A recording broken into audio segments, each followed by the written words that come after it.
A sua forma de visualizar o mundo hoje, ela é orientada pelas experiências que você teve passada.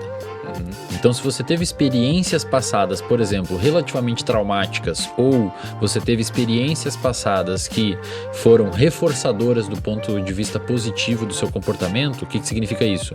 Você vem e apresenta um podcast, é da hora, você gostou. A propensão de você vir e apresentar de novo o podcast aumenta. Por quê? Porque você é sensível ao que você fez. Então, você fazer um comportamento hoje e for legal, aumenta a probabilidade de você voltar a fazer esse comportamento. A gente chama isso de reforço positivo. O que significa isso? Você trabalha, por exemplo, no YouTube, você faz um vídeo que bomba, esse vídeo te dá um puta dinheiro de volta, uma puta recompensa. Essa recompensa que você ganhou, além das views e da galera falando no vídeo e dando like, você é sensível a isso. Então isso gera um reforço positivo em você, aumentando e ditando o seu comportamento futuro. Então o seu comportamento futuro, ele é quase que completamente determinado pelos seus antecessores, pelo que você fez na sua vida. Isso, no seu cérebro, é organizado em camadas de experiências, não camadas físicas, mas sim metafóricas. Então, no seu cérebro é como se cada ano da sua vida ficasse armazenado em uma camada. Esse armazenamento em camadas seria um armazenamento de informações em engramas, que são células do cérebro que armazenam uma informação. E esses engramas vão ser tipo uma camada fóssil. Eles vão se organizando um em cima do outro. Então tem engramas da sua infância, tem engramas do primeiro colegial, tem engramas do ensino médio, do fundamental, tem engramas do ensino médio, da faculdade, do podcast. Tudo isso, e não só memórias vívidas que você tem, como onde que é a capital do Brasil, etc., mas sim memórias experienciais. Como é que você estava emocionalmente naquela época. Então, por exemplo, tem gente que agora se lembrar da época do confinamento na pandemia, as pessoas, pode dar um certo frio na barriga. Por quê? Porque elas às vezes elas não lembraram de nada específico, elas lembraram do jeito que elas estavam se sentindo e isso desperta um aumento de ansiedade nela. Tipo, como se acessasse um sentimento. Ou quando você sente um cheiro, assim, por exemplo, e lembra de uma pessoa, você acessou uma dessas camadas. Pensa que a união de todas essas camadas, elas se conversam. Então você está construindo a camada de hoje, quem você é hoje. Por exemplo, esse podcast vai construir uma camada no cérebro de vocês experiencial, se for legal, se for um aprendizado, se for bacana, se for desconfortável, se for agradável. E vocês vão ser mais suscetíveis a responder a propostas futuras. Eventualmente alguém procura uma terapia, etc. Porque isso vai modificar a visão que vocês têm do mundo. Pensa assim. É bem complexo. Essas camadas construídas na sua cabeça, no seu cérebro, insisto, não são camadas físicas, são camadas metafóricas, experienciais.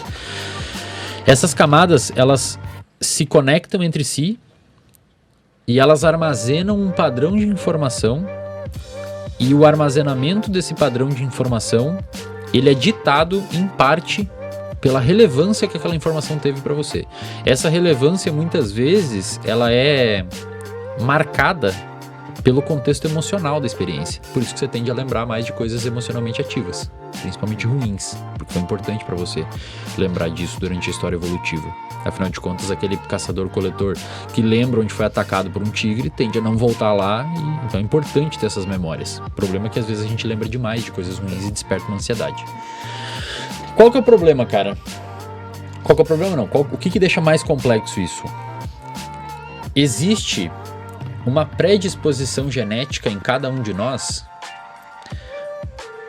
para construir essas camadas de experiências, e a genética, de certa forma, deixa você mais ou menos suscetíveis a ir para um lado da camada. Então, digamos que tem um lado da camada que é uma hiperprodutividade e tem um lado da camada que é vício em droga ou qualquer outra coisa, um vício comportamental ruim, desadaptativo, e um outro lado é um vício bom, porque existem comportamentos que são praticamente um vício que são adaptativos, correr, exercício, dieta, etc. Claro que se for em extremo pode ser ruim. A genética, ela não vai determinar se você vai para um lado ou outro, ela vai deixar você mais responsivo a isso. Então, quando as pessoas falam assim, não, a genética determina não sei o quê. Genética não determina nada. Genética pode determinar a cor dos olhos, cor do cabelo, cor da pele, isso sim. Mas do ponto de vista comportamental, a genética não determina comportamento. A genética, o gene não determina comportamento. Mas ela meio que propicia. Ela não é que propicia, ela deixa você mais suscetível a responder a determinados ambientes. Eu vou dar um exemplo para você. Imagina que você tem o gene. Esse gene, para quem não sabe, o seu gene, o seu material genético, ele não é toda a parte do gene que é codificável, isto é, que forma uma proteína. Lembrando que proteína não necessariamente é a proteína que vocês veem aí, consomem whey protein, né? Proteína pode ser um receptor de uma célula. Proteína pode ser um canal de uma célula, pode ser um neurotransmissor, pode ser um hormônio, etc. Tu sabe quem teve aqui, o Dr. Vitor Azini, ele teve aqui, ele deu um exemplo que eu achei muito bom, que eu consegui entender bem essa parte, que ele falou que... tu me ajuda, tu estava presente também, mas que é como se fosse uma sala cheia de CDs e tu tem uma jukebox. E a genética é como se fosse esses CDs e o ambiente ou a coisa ali te faz escolher um desses CDs pra tocar. Perfeito, cara. Boa analogia. Cara sabe pra caralho do que ele tá falando. Boa analogia. Muito bom. Porque assim, ó, até 95%, esse número é bem assustador, mas até 95% do seu código genético, ele é não codificável. Então o seu DNA, ele não se traduz em nada. Ah, tá, entendi. Ele é inútil. Ele não é que é inútil, aí que tá. Uma parte dele é um junk, é um lixo mesmo. Um DNA não codificável que a evolução deixou ali, silenciou e a gente não usa pra nada. Mas uma outra parte desse DNA não codificável são fatores de transcrição. Ou elementos de transcrição. O que significa isso? É essa parte do DNA não codificável que manda a parte do DNA codificável codificar alguma coisa. E aí você me pergunta, quem que controla essa parte que controla o gene? O ambiente. Então imagina que você é um... Opa, boa noite. Boa noite, tudo bom? Imagina que você é um roedor do deserto e você tem um gene no seu... uma parte não codificável do gene que é ativada por uma mudança de temperatura no ambiente. Olha que louco, cara. E depois a gente volta pro que a gente falou antes, tá? Eu não esqueço, eu volto nos assuntos. Olha que louco. Essa parte desse gene vai sentir uma mudança de temperatura no ambiente, então a temperatura subiu. Vai ativar esses fatores de transcrição que vão ativar o DNA. E pode ser que essa ativação de DNA sintetize alguma proteína envolvida na manutenção hidroeletrolítica do seu corpo. Então o que significa isso? Um aumento de temperatura ambiental fez alguma genética, algum fator de transcrição no seu rim, ou se você é um roedor do deserto, lá no rinzinho do roedor do deserto, que vai sintetizar proteína para diminuir o quanto de água aquele animal está perdendo, porque esquentou o ambiente, ele tem que perder menos água. Essas questões genéticas, elas vão agir tanto nas características, tipo assim, físicas, não físicas tipo de cor de pele, assim, mas tipo dessa síntese da proteína, sim, de alguma sim. coisa, tanto quanto em questões, vamos dizer, uma sintetização que desencadeia um fator psicológico. Cara, você pode, por exemplo, ter uma propensão maior genética a ser criativo.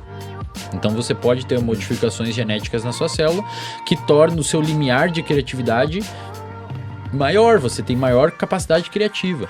Você pode, por exemplo, ter uma alteração genética, uma predisposição genética que faça com que você exploda mais, fique mais agressivo. Você pode ter uma alteração genética que aumente sua capacidade de entender linguagem. Você pode ter uma predisposição genética que aumente a sua capacidade de interação social. Mas tu só vai descobrir isso se você for submetido a um ambiente que estimula aquilo. Se Por exemplo, se você for uma pessoa que tem um limiar aumentado de criatividade e você pegar uma pessoa dessas e colocar numa escola que é padrão, sim, onde a pessoa tem que ficar sentado. Cara, não sei se escola... pode ser, pode ser. Meu pai fez e era... Mas, cara, era rígido, isso é rígido pra caralho. Cara, isso enlouquece uma criança criativa, porque o cérebro dela tá puxando pro outro lado. É uma pessoa que associa fácil ideias, é uma pessoa que gosta de estímulos, gosta de cores, é uma pessoa que tem uma propensão maior a conectar ideias que aparentemente estavam desconectadas. E aí você pega essa pessoa e coloca dentro de uma caixinha. Você olhou ali procurar minha assinatura, né? Eu vi. Você pega uma pessoa e coloca dentro de uma caixinha e formata essa pessoa dentro de um sistema e um padrão. Cara, o único lugar que essa pessoa não podia estar era ali. Quem que tem que estar ali? Uma pessoa que tem uma predisposição genética a gostar de entender as coisas dentro de um padrão específico e não uma pessoa que desconecta ideias. Então, pensa assim comigo. Isso eu falo na internet e eventualmente soa como algo um pouco polêmico. Mas na minha opinião, como neurocientista e na minha prática clínica e o que eu entendo hoje de neurociências, a diferença entre uma pessoa que vai abrir um transtorno psiquiátrico e uma pessoa que vai se dar muito bem na vida é o ambiente que aquela pessoa está submetida. Qual que é a diferença de um maluco, de um gênio e de um maluco, de um doido? O ambiente. Cara, o ambiente que você submeteu aquela pessoa. Por exemplo, Elon Musk é um cara que eu adoro citar. O cara é louco. O cara tem ideias que ninguém teria, cara. Não é questão do autismo. Ele tem autismo leve, ele revelou. Mas a questão é que a forma que ele toma decisão não é uma forma normal de tomar decisão. É contra-intuitivo. O cara quer fazer população popular outros planetas, cara. Pra Marte. Tipo, uma pessoa normal não chega numa conclusão dessas. Saca? Sim. Não chega. Agora que tu tocou no assunto Elon Musk, eu tô sentindo que tu viu a entrevista dele no Joe Rogan. Pô, parece que tu tá falando tipo ele, assim, com essa parada de pausar e pensar mais do que fala.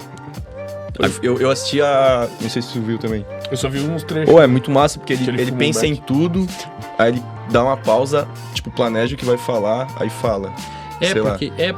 Porque assim, hoje eu tenho que tomar mais cuidado com as coisas que eu falo. É isso que eu achei dele. É o medo do cancelamento. Não é medo do cancelamento, cara. Juro que não é. Porque assim, eu não falo merda grande. Esses dias eu quase sofri um